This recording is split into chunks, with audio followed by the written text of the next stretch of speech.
मत पूछो, बहुत टेंशन में हूँ।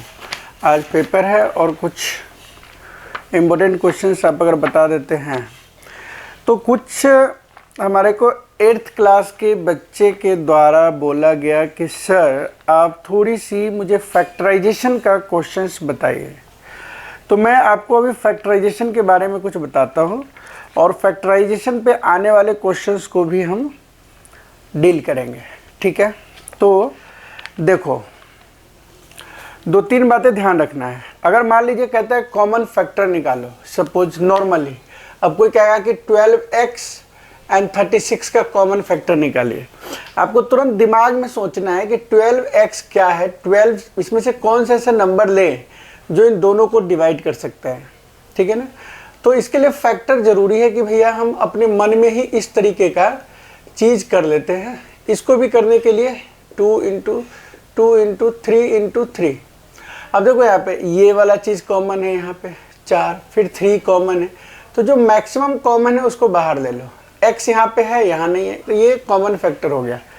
ऐसे चीज़ें आपको कॉमन फैक्टर में निकालने होते हैं। अगर मान लीजिए यही 2 टर्म मतलब ऐसा हो जाए 7x माइनस मान कर चलिए 42 हो जाए, तो ऐसा में क्या है, यहाँ माइनस होगा, प्लस होगा, कुछ भी हो सकता है, या तीसरा टर्म भी हो सकता है।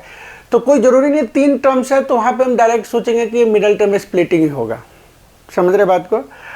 उसके लिए आपको करना क्या है कि देखना है कि भैया यहाँ पे हम इसको 7 ये मन में सोचना है। जो हम ये काम कर रहे हैं ना, 7 × x कर सकते हैं, इनको 7 × 2 × 3 कर सकते हैं, मतलब 7 6 जा। अब ये काम कैसे करते हैं ये आपको अच्छी तरीके से आता है, एलसीएम निकाल के, ठीक है ना।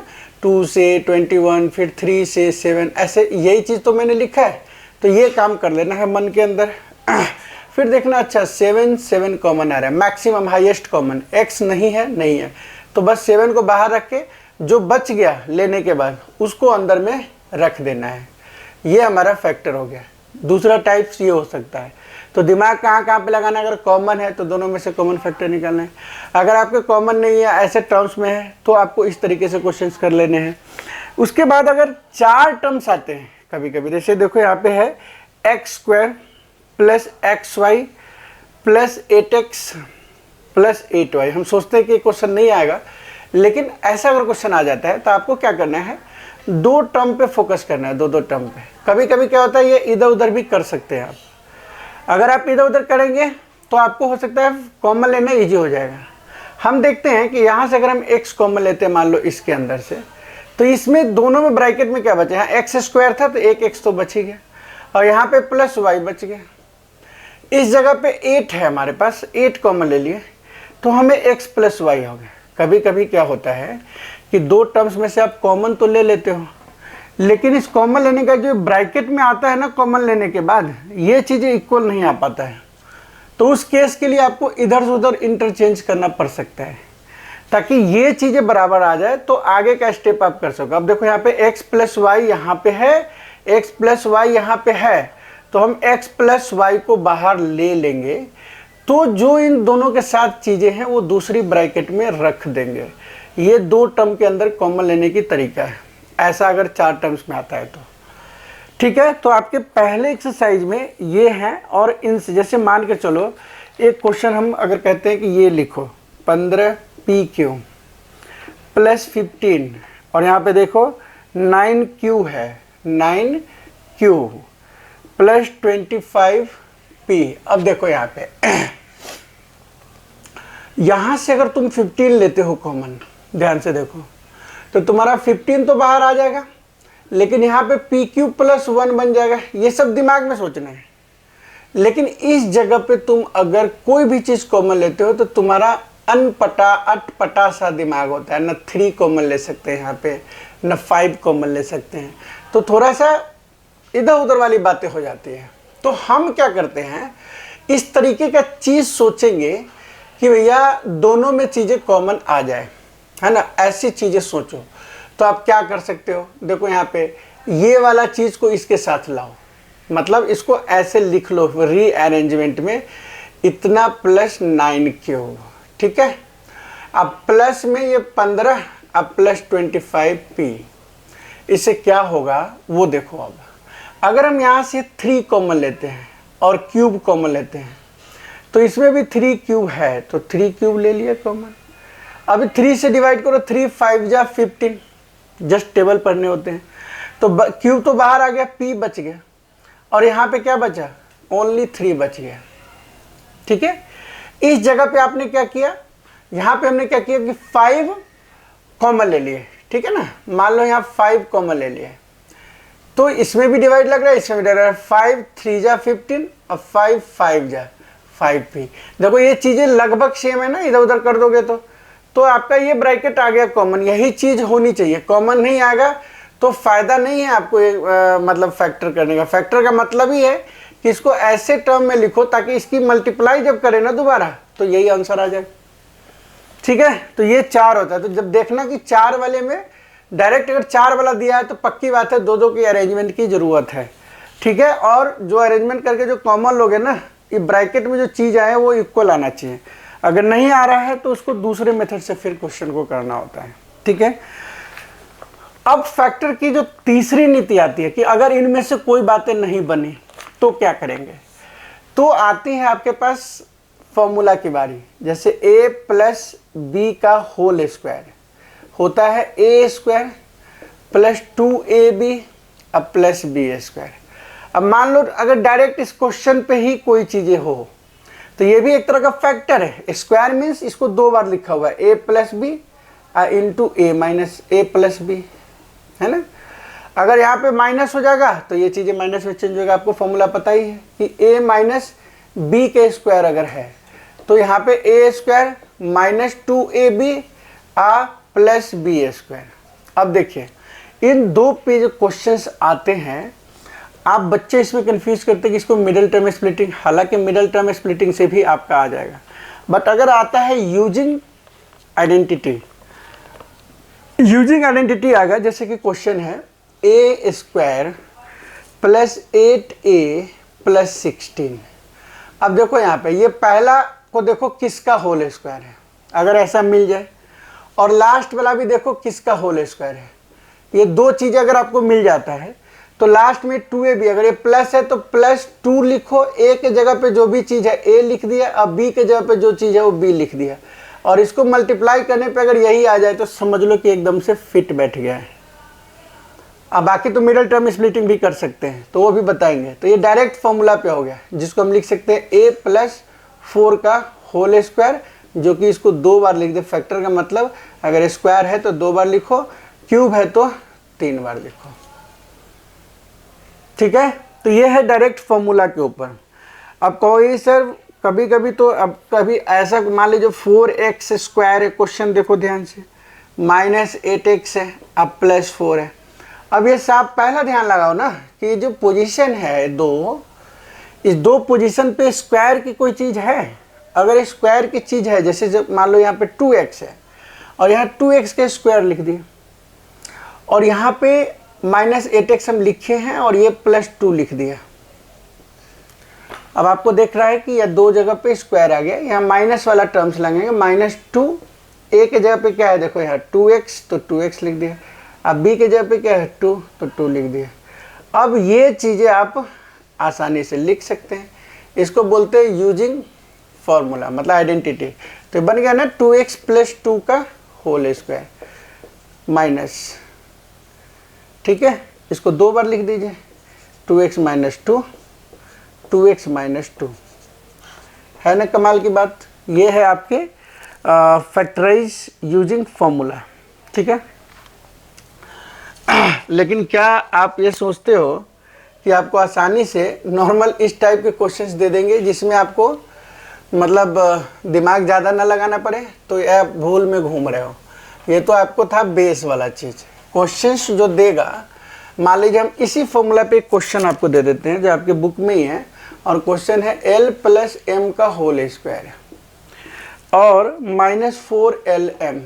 अब देखो यहाँ पे बच्चे कहेगा कि भाई हमारा तो दिमाग ही नहीं काम करे, कैसे करेंगे? तो पहले इसको एक्सपेंड करो।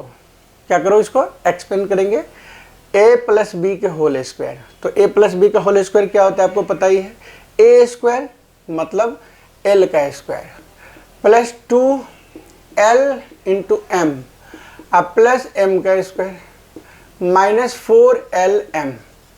अब देखो यहाँ पे 2LM माइनस 4LM को अगर एक साथ करोगे तो बन जाएगा L स्क्वायर माइनस 2LM और प्लस M स्क्वायर। अब यहाँ पे ये आइडेंटिटी लग रहा है A square minus 2AB plus B square, ये को होता है A माइनस B का होल स्क्वायर। तो इसको भी हम लिख सकते हैं L माइनस M का होल स्क्वायर, और इसको 2 बार लिख दीजिए, आ गया।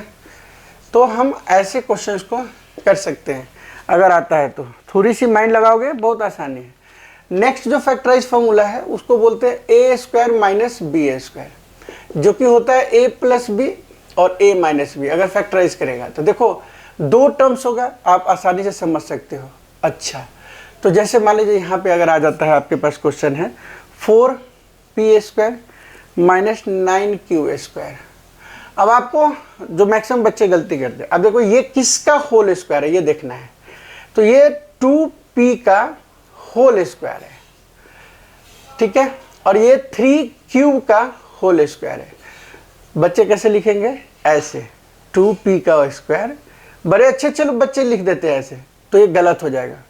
इसको ऐसे नहीं लिख के इसको ब्रैकेट में लिखेंगे।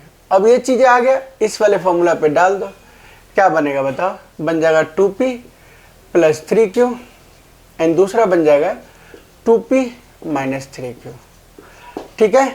तो इस वाले फॉर्मूला पे आएगा, लेकिन वही वाली बात आएगा तो ज़रूर, लेकिन थोड़ी सी बेटर बात में, मतलब 4 2 टर्म्स में लाने वाला। जैसे मान लीजिए ऐसा लिख देगा A का 4 माइनस B का 4, 2 टर्म है, दिमाग लगाने किसका स्क्वायर है, तो ये A स्क्वायर का स्क्वायर है, नंबर्स भी हो सकते हैं यहाँ पे, यहाँ B स्क्वायर का स्क्वायर है, तो भैया ये हम लिख सकते हैं A square plus B square. लिखने में गलतियाँ नहीं करेंगे जो मैक्सिमम बच्चे करते हैं, हमेशा ये ऐसे लिख दिया।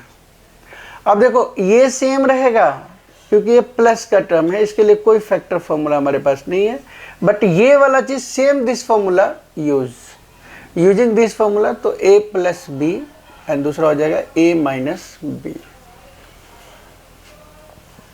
ठीक है। इनसे एक क्वेश्चंस जरूर आते हैं, ये ध्यान रखिएगा, चाहे इस पे नंबर्स हो सकते हैं या अलग चीज़ें हो सकते हैं, ठीक है, या थोड़ा सा इक्वेशंस में भी हो सकता है। जैसे मान लीजिए यहाँ पे क्वेश्चन दे दिया, उसको मिटा ही देते हैं, मान के चलो कि क्वेश्चन में है x का power 4 minus y plus z का पावर 4। अब ये क्वेश्चन देखो ध्यान से, इस क्वेश्चन में आपको लग रहा है कि अच्छा क्या करें इसको, या 2 टर्म दे देगा आपको, तो आपको करना क्या है, ये वाला टर्म तो आपको पता ही है, जैसे यहाँ पे यूज किए हैं A स्क्वायर का स्क्वायर, और यहाँ पे y प्लस जेड के स्क्वायर का होल स्क्वायर, ठीक है। बाहर हमें स्क्वायर देखना चाहिए, अंदर वाला चीज अभी हम इसको रखेंगे फिर से, तो हो जाएगा एक्स स्क्वायर प्लस, एक बार प्लस होता है ना, y प्लस जेड का होल स्क्वायर, और एक बार आ जाएगा X square minus Y plus Z का होल स्क्वायर। लिखने का अरेंजमेंट देखो, ये चीज सेम टू सेम रहेगा, X square Y plus Z का होल स्क्वायर, और यहाँ पे आ जाएगा X plus Y plus Z, और एक बार आ जाएगा X minus Y minus Z, क्योंकि जब माइनस लगेगा तो दोनों साइन चेंज हो जाएगा। तो ये ध्यान रखना है कि इस तरीके के क्वेश्चन आ सकते हैं। देखो यहाँ पे भी उसकी एक्सपेक्टेशन जो होता है कि इसको बच्चे ओपन कर दें, तो आप इसको ओपन कर सकते हैं, y का स्क्वायर प्लस जेड का स्क्वायर प्लस 2yz, ठीक है, और ऐसे भी लिखा हुआ हो सकता है। तो आपको ध्यान से इन चीज़ों को करने हैं। देखो ये फैक्टर का हो गया, क्यूब वाले फैक्टराइजेशन आपके में नहीं है, आपके अपर लेवल में, मतलब नेक्स्ट क्लास में हो सकता है, तो हम उसको तो नेक्स्ट क्लास में ही करेंगे फैक्टराइजेशन को। अभी फिलहाल एक फैक्टराइजेशन आपके पास बच गया है जो फॉर्मूला में, और उसको हम देखते हैं, उसको कहते हैं मिडल टर्म स्प्लिटिंग, जिसमें आपको प्रॉब्लम्स है। एक क्वेश्चन वहाँ से भी आएगा, चाहे वो डिवाइड में करके दे दे या कुछ भी। जैसे मान लो हम एक क्वेश्चन लिखते हैं p² प्लस 6p प्लस 8। अब ये फैक्टराइज करना है हमें, तो फैक्टराइज करने के लिए करना क्या होगा बताओ? फैक्टराइज करने के लिए हमें करना ये है कि हमें सबसे पहला काम इनका मल्टीप्लाई करो, जिसको बोलते हैं first into last. First into last method इसको बोला जाता है। इसकी मल्टीप्लाई किया तो प्लस में 8p² आया। देखो भाई, अगर प्लस में आया, मैं बड़ी बारीकी से आपको बता रहा हूं, इफ प्लस में आया तो इसको मतलब बीच वाले को तो a और b के फॉर्मेट में लिखना है ना। तो यहाँ साइन क्या लगेगा बता रहा हूं, दोनों के साथ प्लस साइन लगेगा अगर ऊपर वाले के साथ प्लस हो, और अगर माइनस हो तो दोनों के साथ माइनस साइन लगेगा। कब? जब यहाँ पे मल्टीप्लाई करने पे इसकी मल्टीप्लाई प्लस में आता है तो। ठीक है, ध्यान रखिएगा। अभी प्लस में आया है तो हम इस 8 का एलसीएम लेते हैं। आपको पता है 8 का एलसीएम कैसे लेते हैं? 4, 2 से आ गया, मतलब एक बार लिख सकते हैं 2 इंटू 4, एक बार लिख सकते हैं 2 2 जा 4 2 जा 8, टोटल 8 इंटू 1। इसके अलावा हम कुछ नहीं लिख सकते। अब इन दोनों को अगर हम क्या करें, प्लस ही करना होगा, तो 4 और 2 प्लस करने पे 6 आता है। तो देखो, और साइन में यहाँ प्लस है, सो दोनों के साथ प्लस साइन लगा देना और यहाँ लिख देना। क्या हो जाएगा? p² plus 2p plus 4p plus 8। अब इनमें से कॉमन ले लीजिए, p कॉमन ले लीजिए, p प्लस 2 आ गया, 4 कॉमन ले लीजिए, p प्लस 2 आ गया। तो देखो ना, p प्लस 4 और इंटू p प्लस 2। ठीक है, आगे पीछे हो गया। तो ऐसे करके आप मिडिल टर्म स्प्लिटिंग कर सकते हो, किसी भी लेवल का क्वेश्चन कर सकते हो अगर हम देखें तो। अब जैसे एक क्वेश्चन और देख लो, यह p² और प्लस 6p माइनस 16। अब ये फर्स्ट और इंटू लास्ट, तो आ गया माइनस 16p²। आया कि नहीं आया? अब माइनस आने पे हमने क्या बोला, अगर माइनस आया, मान लो यहाँ पे माइनस आया, तो एक के साथ माइनस, दूसरे के साथ प्लस, या इसके साथ प्लस या इसके साथ माइनस। ये दो सिचुएशन आएगा माइनस के केस में। तो क्या मतलब हुआ, अगर हम इसको मल्टीप्लाई करें 2 8 जा, 2 4 जा, 2 2 जा, 2 1 जा। अब क्या लिख सकते हैं? 2 इंटू 8 लिख सकते हैं, या 4 इंटू 4 लिख सकते हैं, या 16 इंटू 1 लिख सकते हैं। इन 3 कंडीशन में से ही हमें ये बीच वाला वैल्यू आ जाएगा, आप अगर देखोगे तो। ठीक है, तो आपको पता है माइनस आने का मतलब 2 चीज़ों को सब्ट्रैक्ट करेंगे। तो इसमें से देखो कौन सी चीज़ को सब्ट्रैक्ट, 16 में से 1 गया 15, यहाँ 15 है नहीं है। 4 में से 4 गया 0, यहाँ 0 है नहीं है। 8 में से 2 गया 6, ये वाला कंडीशन आ गया। अब अगर यहाँ प्लस है तो बड़े वाले के साथ प्लस डालना है, ध्यान रखना। अगर यहाँ माइनस है तो बड़े के साथ माइनस डालना है, और दूसरे के साथ नेगेटिव, प्लस माइनस। ये वाला सिचुएशन में से एक सिचुएशन आ गया। डिपेंड करता है कि कौन सा साइन है। अगर साइन प्लस है मीन्स कि बड़े वाले नंबर के साथ प्लस डालना है आपको। ठीक है, तो हम इसको लिख सकते हैं p²। अब बाकी इधर उधर कहीं लिख सकते हैं आप 8p माइनस 2p। आप चाहते तो 2p को आगे 8p को पीछे लिख सकते थे, ऐसी कोई दिक्कत नहीं है। ठीक है, अब हमारे पास ये p कॉमन ले लेंगे, p प्लस 8 एंड दूसरा आ गया 2 जो कि p प्लस 8। माइनस कॉमन लेने से अंदर का साइन चेंज हो जाता है, इस कॉन्सेप्ट पे इसको लगाया है। अब ये p प्लस 8 है और दूसरा है p माइनस 2। तो हो गया ना, ये क्वेश्चन हो गया। समझ गए बात को? तो इस तरीके से हम फैक्टराइजेशन करेंगे। मैक्सिमम फैक्टराइजेशन लेवल ये है। अब एक चीज़ याद रखना, कहीं कहीं पे जैसे p का 4 पूछ दिया, माइनस 81 पूछ दिया। यहाँ नंबर्स यहाँ पे मतलब कोई भी अल्फ़ाबेटिक्स वर्ड रह सकता है। तो करने का तरीका वही है, p² का स्क्वायर माइनस, इसको भी इसी फॉर्म में लिखना पड़ेगा। क्या लिखोगे? पहले लिख दो 9 का स्क्वायर। अब यहाँ पे हम लिखेंगे ना p² plus 9 and p² minus 9, p² minus 9। अब ये वाला चीज़ फिर से अलग लेवल पे हम इसको सॉल्व करेंगे, तो ये यही रह गया। और आगे एक्सटेंड करेंगे तो क्या हो जाएगा, p² और ये हो गया 3 का स्क्वायर। तो इधर लिख सकते हैं ना p² माइनस 3 का स्क्वायर।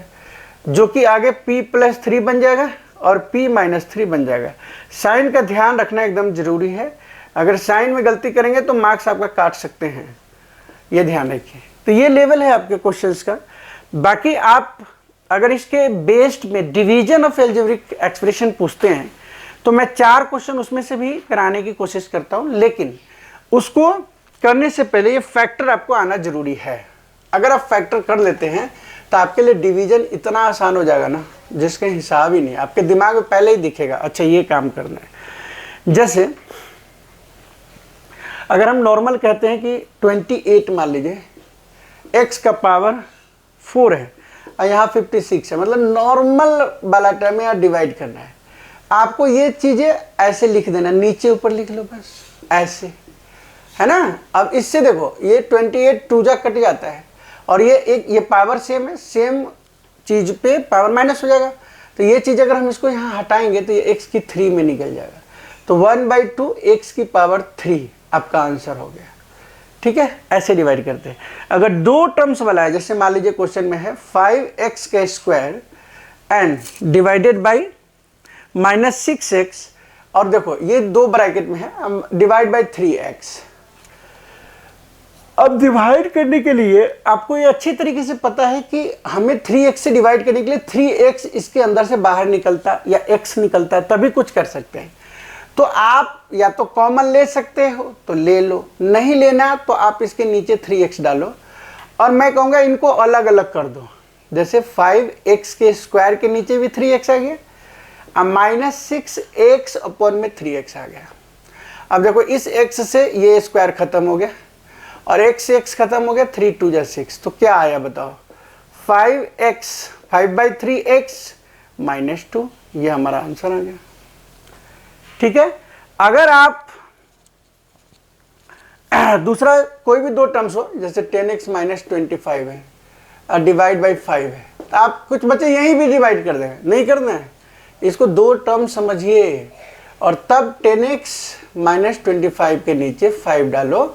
और कुछ बच्चे इससे यही काट देते हैं, तो वो भी गलत है।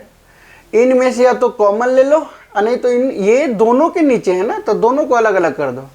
10x/5 करो और 25/5 कर दो, ये कट गया, 5 दूना 10, तो हो गया ना 2x - 5, ये आंसर आ गया। ठीक है, दूसरा अब डिवाइड पे रह सकता है। जैसे मान लीजिए आपके क्वेश्चन में अगर आता है डायरेक्ट ही है, अगर फैक्टर दिया हुआ है 5 2x + 1 3x + 5, डिवाइड का मतलब फिर नीचे लिख दिया 2x + 1, तो इसमें पूरी ब्रैकेट से ब्रैकेट को उड़ा दो, जो बच गया वो आंसर आ जाएगा। नहीं है तो ऐसे फैक्टर लेने पड़ेंगे आपको, फैक्टर वाले भी है क्वेश्चन आपके अंदर। ठीक है, तो आप ध्यान रखना है कि जो फैक्टर वाले क्वेश्चन हो तो फैक्टर करना जरूरी हो जाता है। जैसे एक क्वेश्चन है, आप ये ध्यान से देखना, मान लीजिए हम पहले 4th में ही कर देते हैं कि y² + 7y + 10 divide by y + 5। ध्यान दे, देखो इसको, ये वाला चीज़ क्या है, मिडल टर्म स्प्लिट जो अभी बताए हैं आपको, उसी के बेस पे। अब इसको तो काट सकते नहीं हो, आप ज़बरदस्ती इसको काटोगे, मार्क्स नहीं कि y से ये हटा देंगे, ऐसे नहीं कर सकते। आप इसको फैक्टर करो, y², बीच वाला क्या आ जाएगा +5y + 2y, वही तरीका वही है, मिडल टर्म स्प्लिटिंग करके फिर लिख दो y + 5, तो यहाँ आ गया y + 5, यहाँ आ गया 2y + 5, नीचे में y + 5 लिखते चलो। अब y + 5 कॉमन आ रहा है, देखो यहाँ y + 5, नीचे y इधर हो गया y + 2, ये वाला, तो नीचे y + 5 लिखें और इससे हम पूरी ब्रैकेट को कट कर दें, तो हमारा आंसर y + 2 आ गया। ऐसे आपको फैक्टर करना है। तो जब भी फैक्टर के क्वेश्चंस के अंदर डिवाइड आता है तो ध्यान रखना है कि हमको फैक्टर करना ही करना है, और जब आप फैक्टर करते हो तभी आपका आंसर आ सकता है, वरना नहीं आएगा। ठीक है ना। अब जैसे एक क्वेश्चन देखो, ऐसा क्वेश्चन आ गया 9x² y², 3z - 24, ये z है बच्चे, डिवाइडेड करा हमारा 27 xy और z - 8। डिवाइड करने समय आपको दिमाग में रखना है कि जिससे डिवाइड करना है ना उसका ब्रैकेट कहाँ से आएगा। अगर ये सोच लिया तो डिवाइड आपका इजी हो जाएगा। तो हम देख रहे हैं यहाँ से 3 कॉमन लेने से z माइनस 8 आ जाएगा। समझ गए बात को? तो उससे हम इसको कट करेंगे। तो हम पहले नीचे ऊपर रख ही लेते हैं, ये चीज़ें ऐसे रख लो। 3 कॉमन ले लेते हैं तो हो जाएगा z माइनस 8 और इसके नीचे रखेंगे 27xy z माइनस 8। ये चीज़ ख़त्म, y से स्क्वायर ख़त्म, x से ये ख़त्म है ना, 9 3 जा और 3 से 3 ख़त्म। याद रखना है कि सिर्फ हम स्क्वायर हटाए हैं तो x और y तो रहेगा ही रहेगा, तो xy आंसर आ जाएगा।